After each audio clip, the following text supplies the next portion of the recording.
इतिहास हा शब्द इतिहास असा तयार झालेला आहे. या शब्दाचा अर्थ असे घडले असा आहे.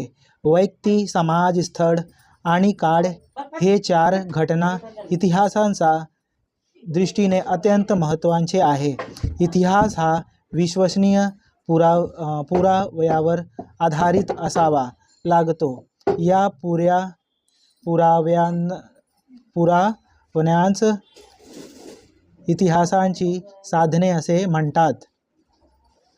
या साधनेचे भौतिक साधने, लिखित साधने आणि मौखिक साधने असे वर्गीकरण करून आपण त्यांची माहिती घेऊ.